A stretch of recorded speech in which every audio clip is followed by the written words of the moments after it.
But I was so proud after my first loop at 10 years old. I knew that it was life-changing. And I wasn't very good. And in some ways, as we discussed in the pre-production, I'm still not that great of a caddy because I can't shut up. Yeah, that's one of the three rules of it. Yeah, right. Mark's got that same problem. Hello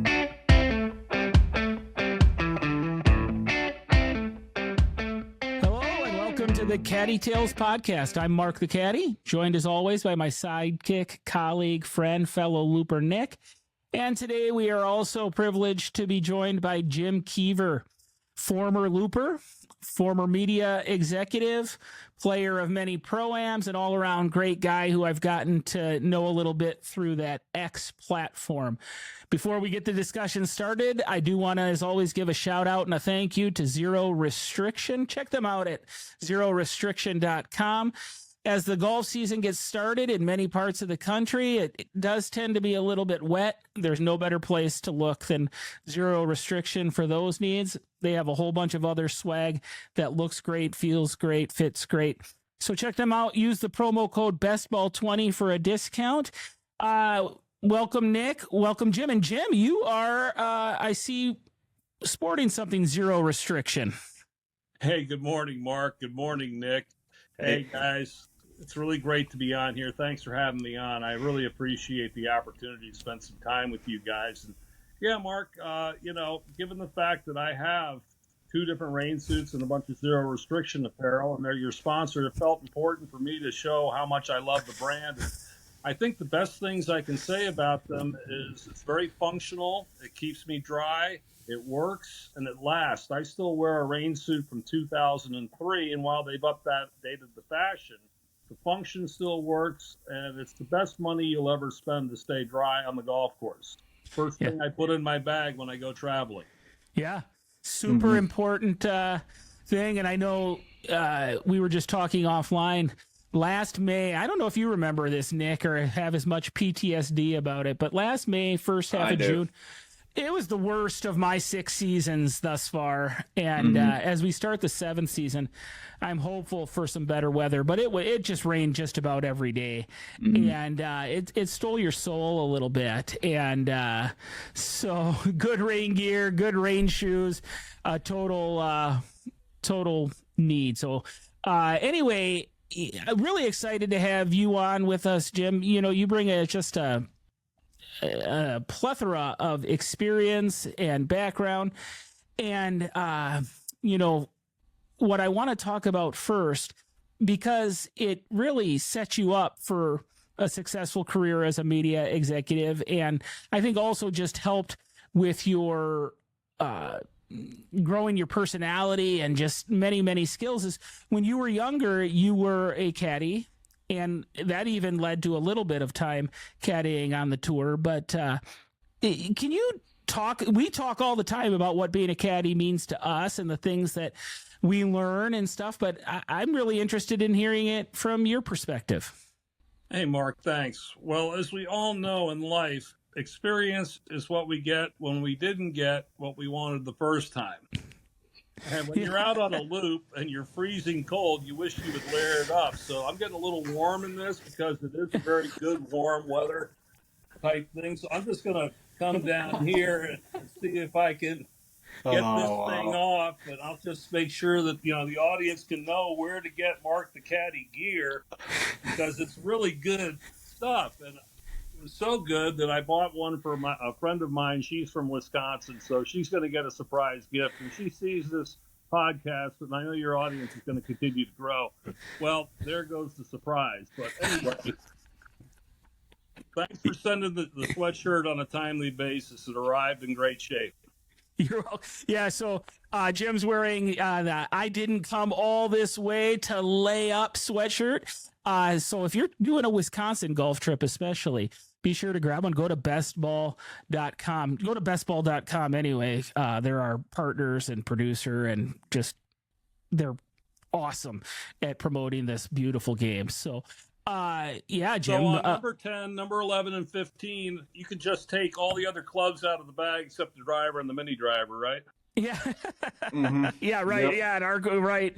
That's a good play, Nick. Yeah, that's the suggested play. Yeah. So you worked as a caddy as a young guy, and you feel it was an integral part of your future path? Nick, Mark, you'll always remember the first dollar that somebody else besides your family paid you. And my first dollar earned was caddying. Okay. And, back in the day when dinosaurs ruled the earth, I had a white T-shirt on and the Burton double strap, with the leather plastic that would crease right here and break, and that would dig in, and you come home with bloody shoulders. And good God, I didn't know you could get a bowling ball and a handle of scotch into a golf bag. But I was so proud after my first loop at 10 years old. I knew that it was life-changing. And I wasn't very good. And in some ways, as we discussed in the pre-production, I'm still not that great of a caddy because I can't shut up. Yeah, that's one of the three rules of it. Yeah, right. Mark's got that same problem. Yeah, I got to show up, and I have a left knee reconstruction, so the keep up's a bit of a struggle. But yeah, the shut up isn't going to happen. But I learned a lot from that experience. I learned how to set goals. I learned how to allocate what little resources I had in terms of energy. Because let's face it, carrying those bags up and downhill as a youngster is going to tire you out. Yeah. And, I think the main thing that you learn from being a caddy is how to relate to other people when you're in a subordinate position. It's not about you. It's about the player and maximizing their enjoyment, let alone their performance. And I think the real thing to remember on that is, in a lot of life, you can have three things in a negotiation. You can have information, you can have timing, and you can have clout. And Nick, Mark, what do you guys think the most important thing is when you have a negotiation, when you're trying to buy a car, buy a house, or even talk to a player about how to play a shot? Time, information, clout. Yeah, right. Yeah, you want to definitely have something that they find useful and necessary, and also you want to seem authoritative in a way that is going to lead them to want to work with you, for sure. Nick, you probably have similar thoughts. Yeah. Like you said with cloud, I mean, that's kind of what we're always trying to establish early and often with our players, is to make them trust us. So yeah, that's about right. As I like to joke, you only have trust once or maybe twice. Yeah. But yeah, in reality, the key thing in a television negotiation would be information, because you're not always going to have timing, and you're not always going to have the most amount of money or the hammer, so to speak. But timing is important. Knowing when to say something, knowing how to use that is good. But information is really the most, because if you have the information, you have clout and you have timing because you know how to use the other. But yeah, it's one of those Venn diagrams where all three intersect, and you try to have more information than anything else. And that's what a good caddy has, is information. Yeah. Though you said something there that struck is, it's not about you, it's about the player. It's, one of the things that as I'm observing young caddies is, I do think, especially amongst the good players, a temptation is that they make it too much about them as the caddy, because they go overboard with the fact that they have information. They end up, it can drift into cockiness. It can drift into pride. Because I've seen young caddies, maybe a player doesn't heed their advice, and instead of recognize it's their shot, ultimately they're responsible for the shot, that pride takes over, and now it becomes this adversarial relationship. Like, hey, I told you and you didn't follow my advice. You got what you deserved. Obviously dangerous when you're working with some of the people that we work with to try to have an adversarial relationship like that. So yeah, keeping working in a service role and staying, you used a term when we were talking, subservient to your paymaster, while also having something that they need. The ability to sell your idea to them in a mutually agreeable way that they'll take your advice and hopefully get a good outcome. You know, you talk about being an ego consultant in your book. Yeah. And you're dealing with some people with some healthy egos. And you don't get to be number one in the world in anything or highly successful unless you have an ego. But the best ones are able to balance that ego in such a manner that they're able to bring others along for the ride. Right. And that's really what a good manager can do. So, you know, you guys may be the race car drivers around a very expensive race car, but ultimately the car has to work, and you can't push the car to places it can't perform. So that's a good caddy tenet. There's a hole on our course, the fifth hole.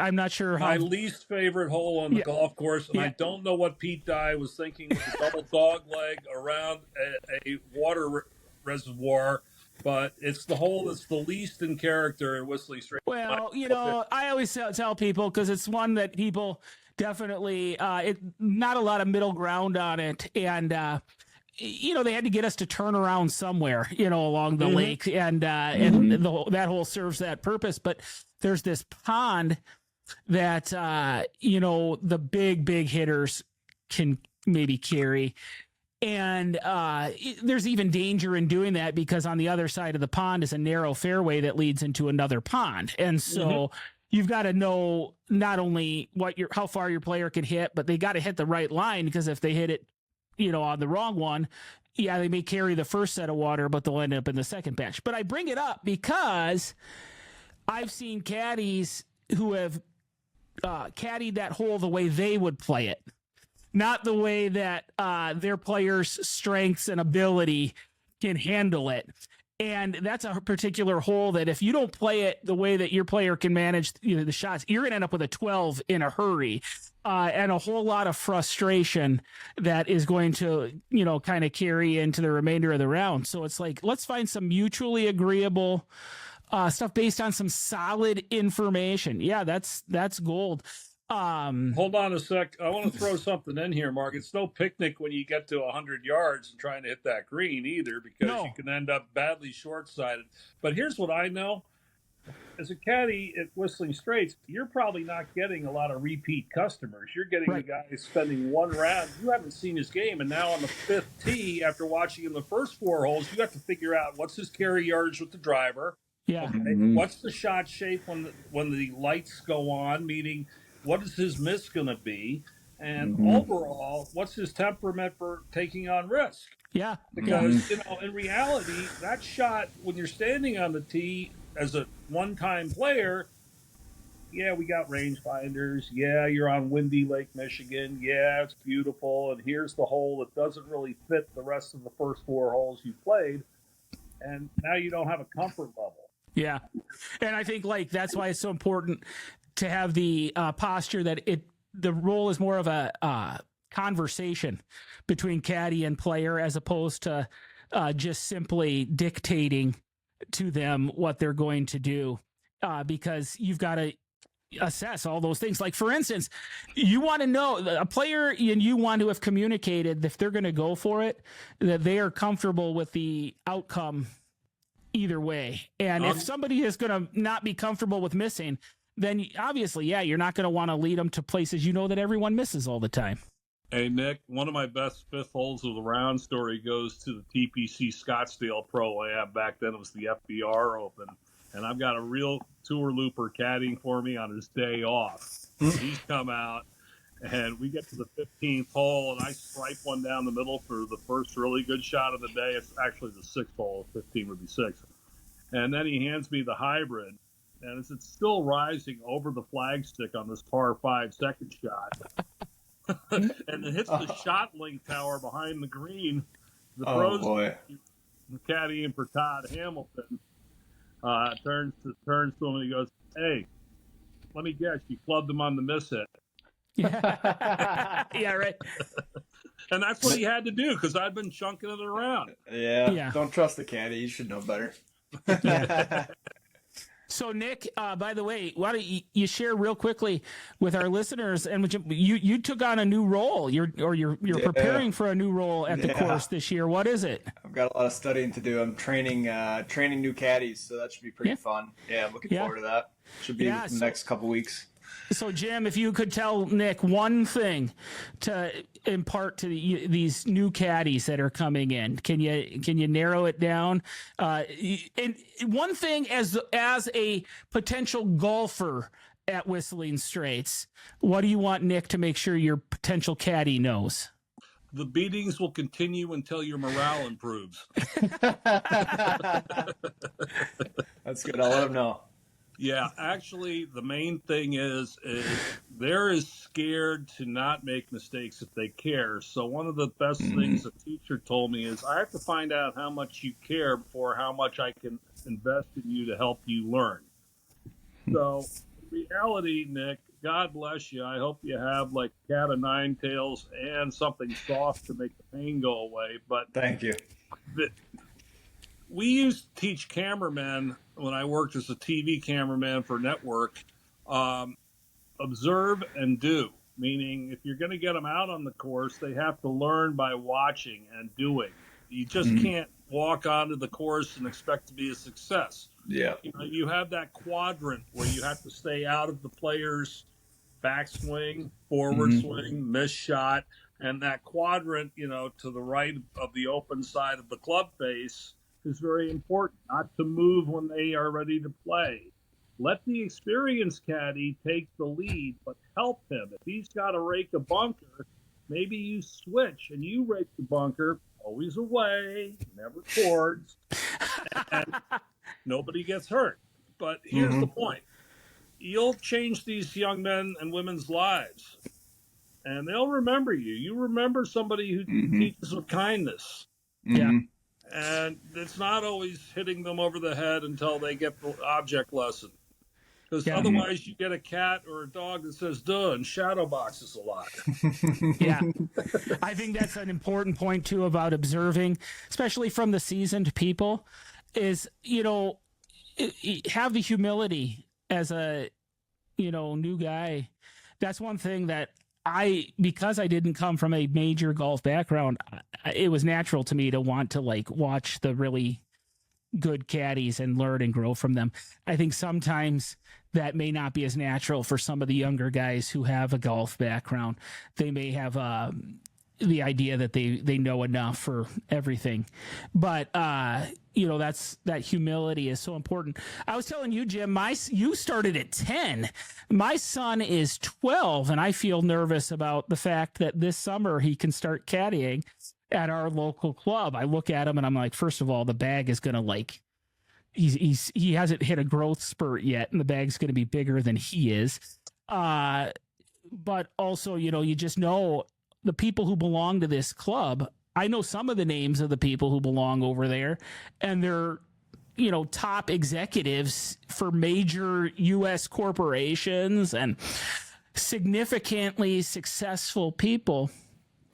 And I don't know if my son's going to be a caddy, if there's going to be one day be a Luke the Caddy X account or Luke's Tales podcast, whatever. That's not the goal that I would have in encouraging him to be a young caddy. I think he is going to be able to see so many successful people, interact with so many people, learn some skills that are so valuable no matter what he gets into. And that leads into the next thing that I want to talk about with you.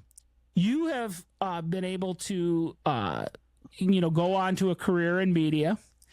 You also mentioned that through that career, you've played in 70 pro-ams. So you're rubbing elbows with some pretty successful people there. As we would observe them, as my son's going to get to know them, what are some things that you think he's going to see and take away that'll be valuable for them? What are some things that were valuable for you as you made your career, especially as far as how they handled success, how they handled failure, their strengths, their weaknesses, all of that kind of stuff? Well, The best piece of advice I got when I was way too late in life was God gave you 2 of these and 1 of these, and if you use them in that proportion, you might have a chance of being successful. Yeah. We talked a little bit before going on Tuesday about I caddied for the number 2 guy at IBM. That was my goal, was to be his regular looper, on the hopes that maybe one day I would get to work at IBM. But in reality, I want to go tangentially to the side here and talk a little bit about Chick Evans and the Scholarship Foundation and what a meaningful thing that is throughout the Midwest. And my mother grew up in Illinois, and she knew well about it. My regular golf partner's father was number 2 at a very big brokerage firm in New York and president of the country club I grew up at. And at the age of 57, he came home from a jog, and this is before Jim Fix and the whole health craze. But he liked to run, and he came home and unfortunately had a heart attack and died in his garage. And his wife, when we were at the wake, turned to my mother and said, "We don't want to have a golf tournament in his name. There are thousands of those." And she suggested starting a scholarship foundation for the caddies at our country club. And for the first 12 years of it basically, my father ran it with my mother. But it was founded on the principles of the Chick Evans Society, and we could talk about that forever. But what I'm driving at here is that the Chick Evans Society has produced so many leaders and wonderful people based upon their commitment to caddying. So we did that at Woodway, and eventually it morphed into all the employees of the club, and we now have roughly 40 employees receiving modest amounts of money, but it would cover the books and maybe a few meals. And some of them actually, when they become successful in their lives, give back.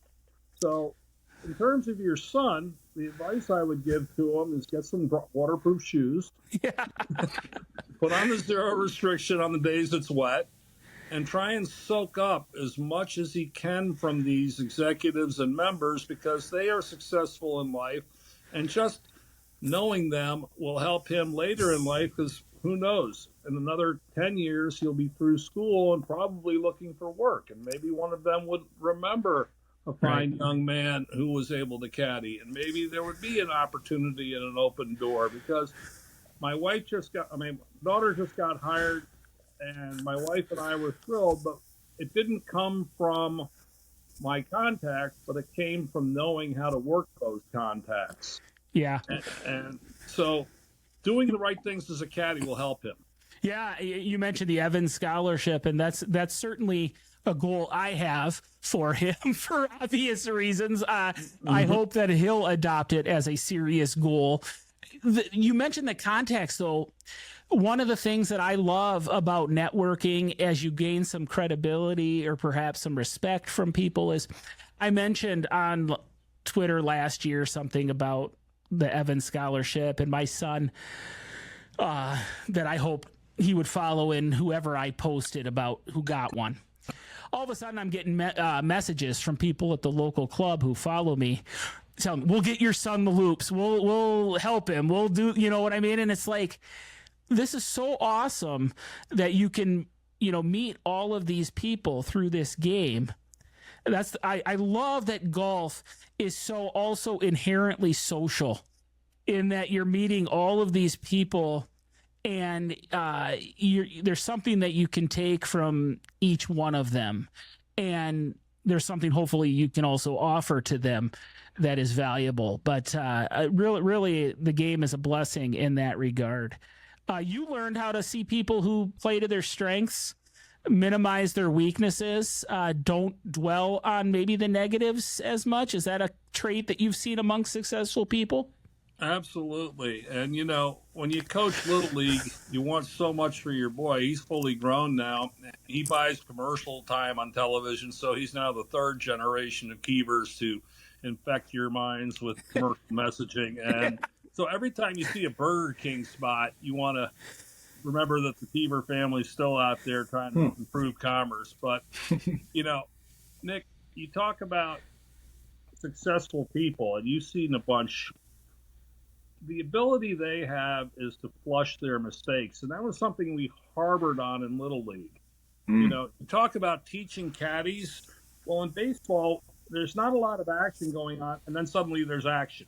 And golf's same way. So we taught them how to get ready for the ready position to field the ball in the field. And as a caddy, that's sort of the way you have to be. You have to be constantly aware of getting into that ready position, be still and quiet while someone's hitting a shot. And you could have 4 people all trying to do the same thing at once, and then you don't know what to do. But if you're in the ready position, you're probably not going to impact them, and they're going to be successful in doing what they want to do. Playing to your strengths is a very important thing, because if you play to your weaknesses, it goes back to the ego conversation. We all want acceptance. Nobody wants to be embarrassed. When you play in 70 Pro-Ams, you go from the first one where you're just excited to be in the Pro-Am to the 5th one where you're going, God, I hope I play really well today. I'm hoping to make a lifelong friend out of this professional. To the 30th one where it's, he doesn't care how I play. I shouldn't care how I play. Yeah. Okay. Mm-hmm. I mean, I'm still going to try hard, but I'd rather have the people I'm with enjoy the day. It's not about me. Mm-hmm. Now, you have to be a little selfish to get to the top of the game. You have to be. You know, you talk about the game's greatest players, Jack, Arnie, Tiger, Scotty, all intently focused on the task at hand. When Tiger Woods is in the gloaming dark at Bay Hill, the 35-footer downhill left to right, he's not thinking about, gee, if I make this, I'm going to win the tournament. He's going, it's downhill, it's left to right, it's got about a 3.5-foot break. I want to go on the high side at the very least if I don't get the putt on the line I want. And he's focusing on the process, not the result. Mm-hmm. So one of the things I always remember when I was playing in the Pro-Ams was, let's make sure the other guys have the best times of their lives, because you're going to get to do this again. Mm-hmm. Yeah. You know, that's sort of the way the caddies at Whistling Straits approach it, I bet. Would you say that's fair, Nick? Yeah, that's about exactly correct. And you kind of like brought back something in my head when you said about being nervous your first time. We're kind of always trying to get people over that, you know. We don't care how you play, I promise, you know? Yeah. Well, Bart, you made a point of that in the book. You actually do care, but you're not going to show it. Mm-hmm. Yeah, exactly. And you care about their experience. You want them to do well. What I was trying to convey there is you're not judging them and having some negative feelings towards them because they miss a few shots or because they shank some things. It's like, oh, Mark, you couldn't be more wrong. We're always judging. Yeah, right. No. Well, you know, I think we become so desensitized to it that, like, so yesterday, did you see Jim? It was posted all over X and online, I'm sure, but they're having the Creator Classic, which Nick, our goal should be to caddy for the creators and the Creator Classic. So no, your goal is to actually play it. Yeah, right. Oh, wow. Aim high. And I think I could maybe beat Barstool Trent, who had a rough day. Okay, if you want to hit the mark, aim a little bit above it. Yeah. And he chunked a ball on a side hill, you know. And it became a pretty viral video yesterday. Mm-hmm. And I'm like, I'm more surprised when somebody gets that ball onto the green. We've seen so many of that same shot. It stops phasing you. It stops being this shock to the senses or anything like that. And so being a caddy, you learn this very, very, very, very important skill in life, and that is to try to keep them focusing forward. We talk about a next shot philosophy, because that anger, that frustration that becomes, I don't see a lot of successful people in my life who spend their day grumbling and grunting about what, you know, went wrong. They have like this laser focus on what they want, the process, as you talk about it. And flush somewhere along your mistakes. Yeah, somewhere along the way. Pull the handle, flush it. Yeah, and somewhere along the way, I think some golfers have gotten the idea the way to show that they care or to be intense or whatever is to be negative all the time. And so we do try to shift that for them. You were one who kind of you lived out that next shot philosophy, and you had a progression. If I'm remembering correctly, last year you won your club championship. Is that correct? No, this was in 2016 when dinosaurs stopped smoking.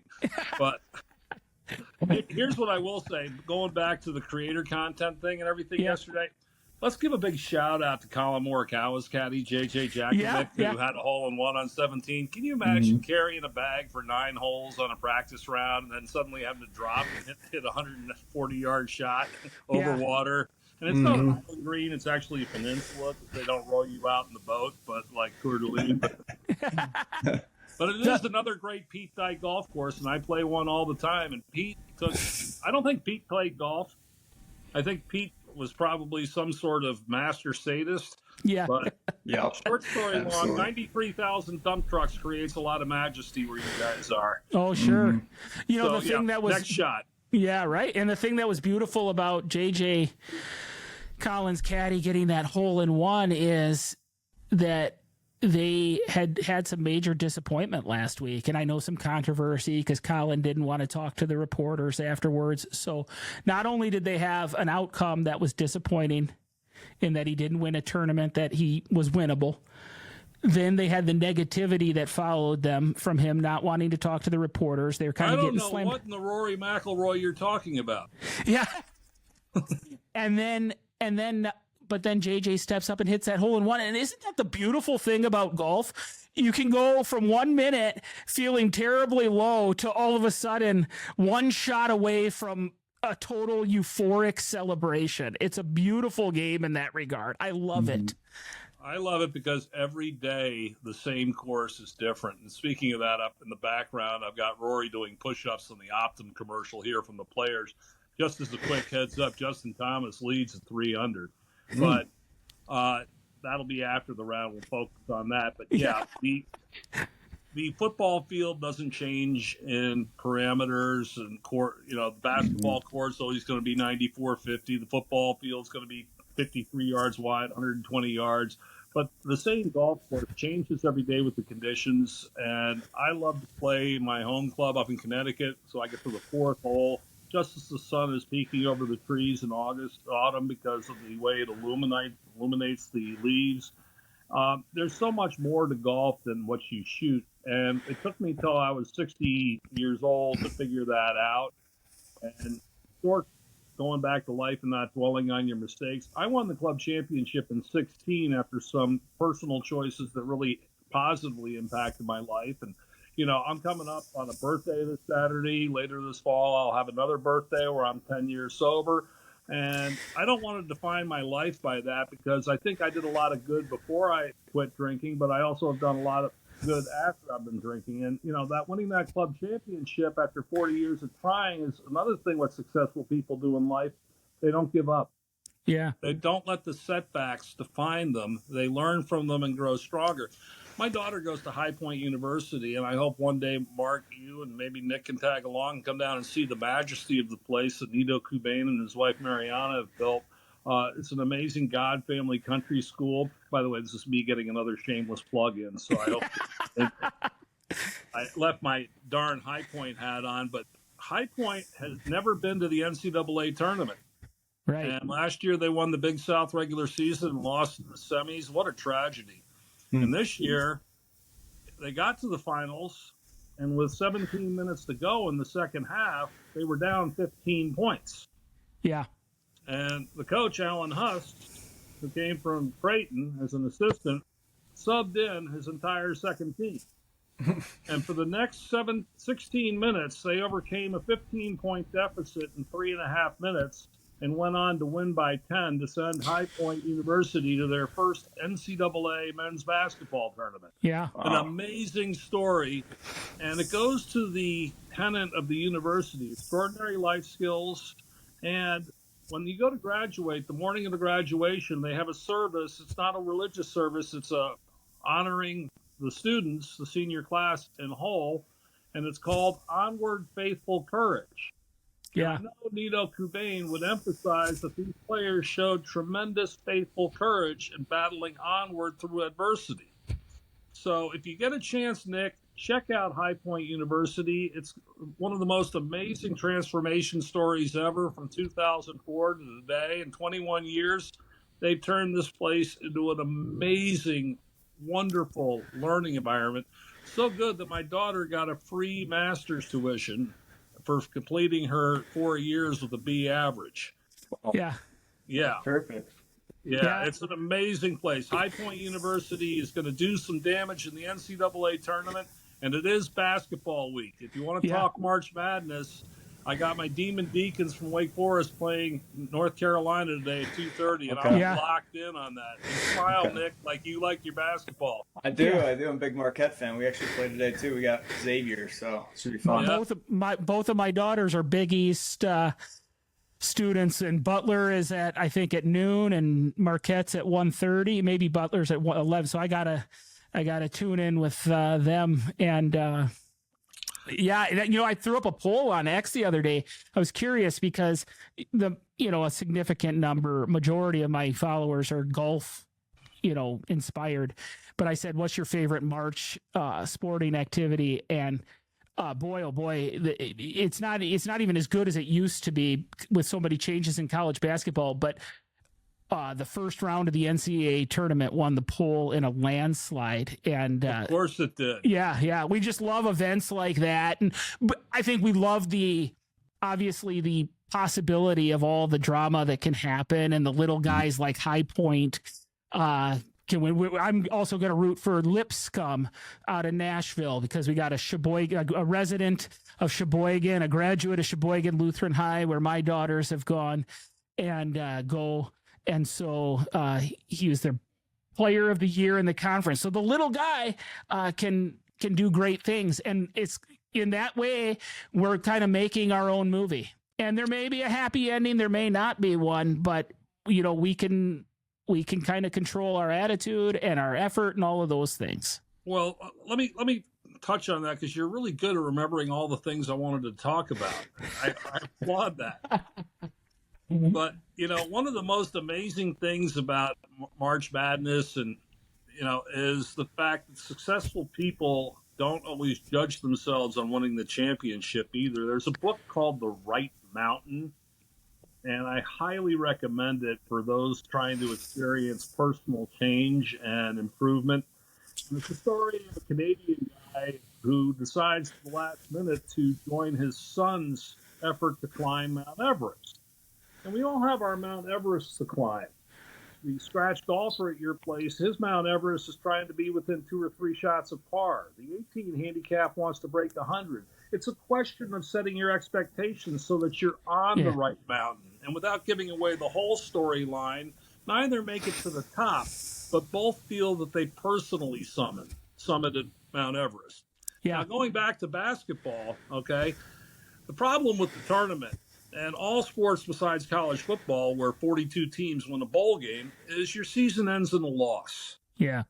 Okay, unless you're the one team that wins the championship, you can say that wasn't a great year. When Kentucky was undefeated and didn't win the championship, I didn't get to the summit. I didn't come to do what we achieved. And every team that's worth something wants to either make the tournament or get to the Final Four or win the championship game and cut down the nets.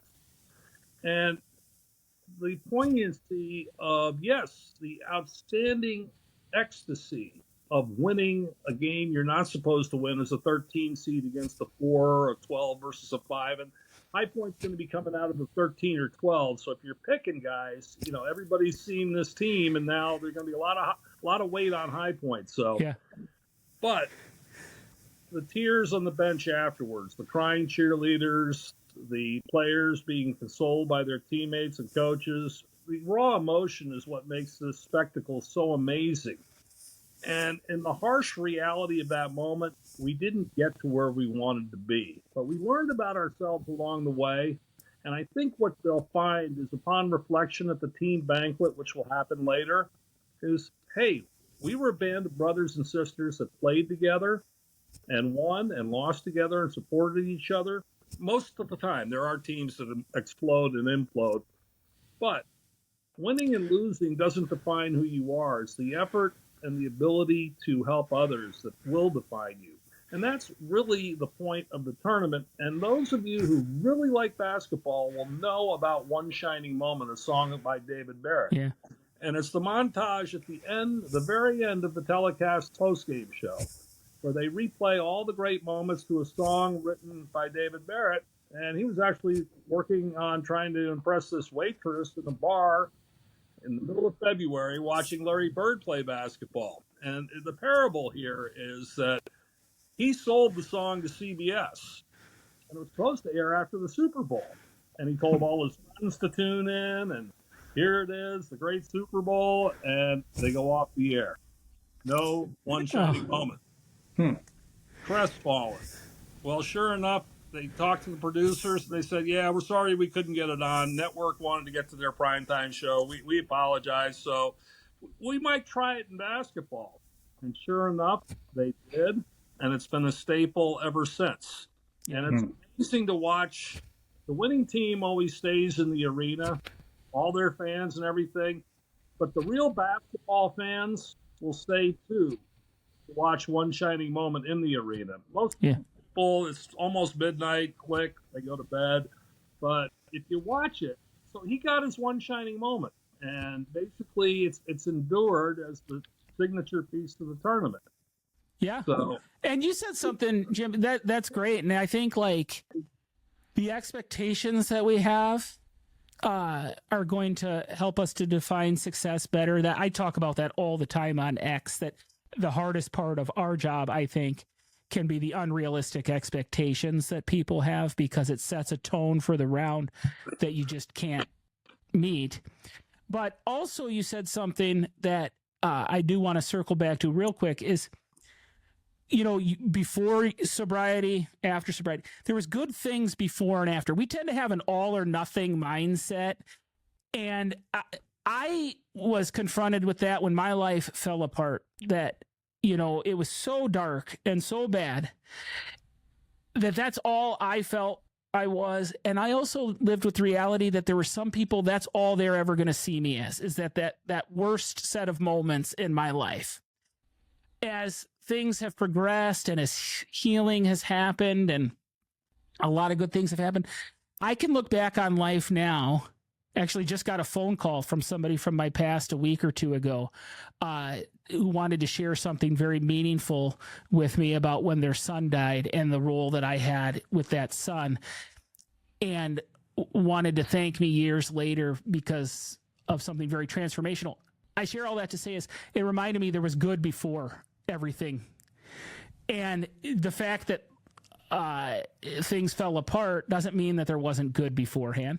There was going to be good after, but also now that we're picking up the pieces and there's a whole lot of good, it doesn't mean there aren't going to be bad days or bad shots or missed shots or whatever. It's not all or nothing. It's a potpourri of things, and we're navigating it all. And we do that in life, and we do that on the round, you know, on a golf course. I always laugh when people think, they'll say, oh, I had a good round or a good time at the range. I was hitting it great on the range. Somehow in their mind, hitting it great on the range makes them think they're going to go out there and hit every golf shot on the course well also, even though we know that's not true. You're going to hit some good, you're going to miss some. And so there's some good, there's some bad, and that's part of a movie. There's not always a happy ending. It's always not neat and tidy. Like in the movies, our life story is a little bit different, and you've lived that out, and you have your triumphs. You also have I'm sure your moments that you would rather have back, your shots you'd rather have back. So thanks for reminding our listeners of that. Well, you know, the beauty is every day you get to write a new chapter, and, you know, the Europeans and Americans have a completely different outlook on the post-round. What was your day? You know, the Americans will always try and measure each other. What did you shoot? Yeah. Where the Europeans tend to go, how was your round? Yeah. And there's a fundamental difference in those two approaches to the game. You know, we didn't win our tournament yesterday, but we had a fun time getting to know each other in spite of our, how should I say, atrocious putting. I mean, we putted like German pipe fitters after 2 hours at the Hofbrauhaus. I mean, yeah. He said he overread the greens yesterday. No. Oh, no. Yeah. I'm used to them at a much higher speed. Okay. And, you know, our photosynthesis, while it's beginning, is not quite where it needs to be. I mean, we're still playing with dormant Bermuda, and the greens are painted. Okay. And so they look fast but aren't. And by the way, Oberg just made about a 40-footer for birdie to go to even through 5. Oh, wow. Oberg's my guy. I'll tell you what. Golf is the ability to overcome the memory of accumulated failure. Yeah. And he has no scar tissue. He just steps up and hits it. Well, my wife and I, the fact that I'm going to say my wife and I, in relation to watching a golf tournament's a triumph in itself. Happy birthday, Gail. Yes, thank you. Happy birthday. But last year we were watching the Masters, and she just thought he was the cutest guy for how he would smile after, like, if you remember, he hit one in the water towards, I can't remember what hole. It was on the back 9. Yeah, I think it was 11, I think. Yeah, and he turns to his caddy and smiles. And I'm picturing the players that we have with much lower stakes and how they have reacted to the same kind of thing when they should have expected to hit it in the water. He it maybe has a little higher skill, but anyway, the fact that you say that is so true. Just love watching his reaction. Scotty Scheffler's the same way, I think, too. The way they just move forward. We call Scotty the cold assassin. I mean, he doesn't show much emotion on the course. I've heard that he is a fiery guy off the course, but he's just process and task focused, and I love that that's his superhuman strength, his superpower strength, his ability to contain his emotions. The problem with golf is that we use the big muscles and the little muscles. And as Peter Kostis will say, the little muscles will take over when the pressure gets tight. The big muscles freeze. Yeah. And when the hinge muscles move, my God, you go really wrong. Yeah. But, again, going back to golf and caddying in life is the fact that as a caddy, you're only responsible for the bad shots. Yeah. The old book, boy, I coach good, but they play bad. That can't apply because if you remember that Tiping is not a city in China. Yeah. That's the positive outcome for caddying, right? Yeah, right. Hopefully. There is. I tell you, there's a direct correlation though between the players. You can see a bad tip coming or a mediocre one coming from the players who have some sort of reaction or look or comment at you for every missed putt. But when they make one, have no acknowledgement of your role in it. You're like, oh yeah, this is not going to be good. The tipping is not going to be a great one. Dean Smith, as much as I didn't like him when I was at Wake Forest because he was so successful and usually beating Wake Forest in North Carolina, his players always made a point to the person who made that pass to him. Yeah. That. And the current thing that I do, the best thing you can hear is that's good info. Yeah, right. That's worth more to me than any tip or extra bonus or anything else. Is the fact that they acknowledge that you're right. Yeah, no, that I agree completely. And yesterday I got called out a bunch of times when they were wrong, but they were slicing the putt. We had one guy who had hammer hands, left hand low, who didn't hit the sweet spot of the putter all day. So it would go 3 feet, bounce, 3 feet, knuckleball, bounce again, and then start tracking. And going back to the peak performance is not perfection. It's the ability to adapt to changing conditions. I had to individually adapt each of my reads. I had a slice putter. I had a guy who had the touch of that German pipe fitter. And then I had another guy who had never putted on these greens. So he was probably the best putter because he had no ingrained. By the way, Justin Thomas just did the old 4 right. Oh no! Yeah. He's -1 now and giving it all back. Oh no! You should see them scurry into the Palmetto. So the ability to adapt the read to each one, and then they would pull it as opposed to slice it. And goes, well, that putt didn't break to the right like you said it would, and it's sort of like, well, you've been slicing all the way around. And I'm not a caddy. I'm the best player for 3 other guys who are 20 indexes. Yeah, and I'm clubbing on the miss hit. So, yeah, right. So eventually, when I stopped talking, they started making. Speaking about stopping talking, Jim, our time's about up here, but anything that you want to share again before we kind of wrap things up here? Thank you very much for coming on. This was a wonderful conversation. Enjoyed it very much. Well, that's good info, Mark. Yeah. You know what? One of my hopes is that you will be able to come here and golf and we get to meet in person. And then we take a quick time to go around in search for what is now the best brat in Sheboygan, because you lament the loss of the best brat in Sheboygan. The place is closed down. You have great fond memories of it, a deep appreciation for it, and it is gone. And so we need to go on a quest together, my friend. I would love to do that. And one of my fondest memories of Whistling Straits was the day after in 2010 when we were digging a trench in the beer cans of the bunker where Dustin Johnson was sitting from. I mean, I was in an early group. I could only imagine in the afternoon. It was a Verdun bunker in World War I. Everybody wanted to try that shot. I looked on the green, by the way, so I was, I'll pat myself on the back there. But if we don't find the best bratwurst in Sheboygan, we'll get some of that great Sheboygan bread to take home, and we'll go to Culver's and have some of the cheese curds, the butter burger, and the vanilla malt with extra malt. And on top of it, you'll recognize me because I'll be the one in the zero restriction in the nice hoodie sweatshirt. Yeah. Yes. Very good. All right, Jim, thank you so much. Thank you, Nick, as always. And hey, thank you to those of you who tuned in, whether on YouTube or on Spotify or Apple, listening in. We are grateful for you. And we hope that you were reminded today of this great truth that we like to emphasize every single week. And that is that no matter how bad the miss, no matter how much you shank it or chunk it, how deep the bunker, no matter where it is, on this side of the ground, there's always a next shot full of hope and opportunity. So take yours.